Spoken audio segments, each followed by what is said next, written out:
Le passage à l'heure d'hiver, le retour du navire Tara et une forêt qui respire. Bonjour à tous, voici votre concentré d'actualité scientifique pour ce samedi 27 octobre.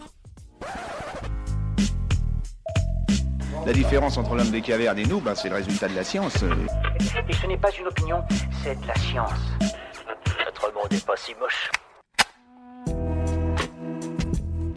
Attention, cette nuit, on change d'heure. Comme chaque année, nous passons à l'heure d'hiver pour favoriser les économies d'énergie.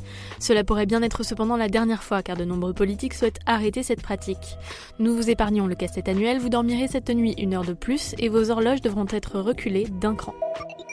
Un tremblement de terre survenu au Mexique en 2017 s'est révélé tellement puissant qu'il aurait rompu une plaque tectonique en deux. Il y a un an, la côte pacifique connaissait en effet un séisme d'un genre particulier qui semble plier le sol. La chaleur extrême aurait dû normalement modifier la consistance du sol et empêcher la cassure, mais d'après les scientifiques, la température de l'océan aurait suffi pour refroidir la plaque qui s'est rompue en deux. Des chercheurs américains ont mis au point des drones miniatures capables de soulever 40 fois leur poids. Pour créer leur système d'ancrage, les scientifiques se sont inspirés du gecko et des griffes de certains insectes. Ces drones pourraient servir lors d'opérations de sauvetage ou de recherche. Après un périple de 100 000 km dans le Pacifique, la goélette Tara rejoindra aujourd'hui son port de Lorient, en Bretagne. Après 2 ans et demi en mer, elle ramène à son bord 30 000 échantillons de coraux. Ils ont été étudiés au fur et à mesure de la mission. Le but, mesurer l'état de ces écosystèmes face au changement climatique et à la pollution. Super, j'adore. Alors écoute-moi bien, je vais essayer d'être clair avec toi. Ouais, génial. Autre conséquence du réchauffement climatique, des sites classés au patrimoine mondial de l'UNESCO sont menacés par la montée des eaux. D'après une étude, l'érosion côtière et les inondations menacent en effet une 40aine de sites vulnérables à travers le monde. Les scientifiques notent que d'ici 2100, le risque d'inondation pourrait augmenter de 50%. Au Canada, un homme a filmé une forêt qui semble respirer. On aperçoit en effet la terre se soulever comme si des bourrasques d'air s'étaient infiltrées dessous. D'après les scientifiques, il s'agirait en fait d'un phénomène de saturation du sol qui survient après des épisodes de fortes pluies.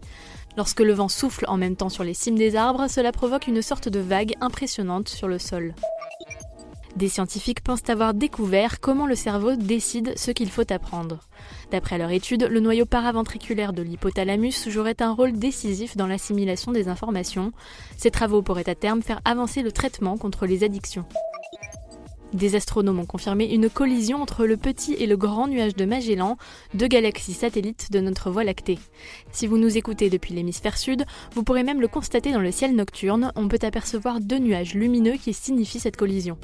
Les scientifiques se penchent à présent sur l'étude des nombreuses étoiles éjectées par les 2 nuages de Magellan. C'est tout pour aujourd'hui, à demain pour de nouvelles actualités scientifiques. Et pour continuer à suivre le podcast MaxiScience sur votre smartphone, rendez-vous sur les applications Deezer, Spotify et Apple Podcasts. Voilà. Il ne reste plus qu'à vous remercier de votre attention. Au revoir.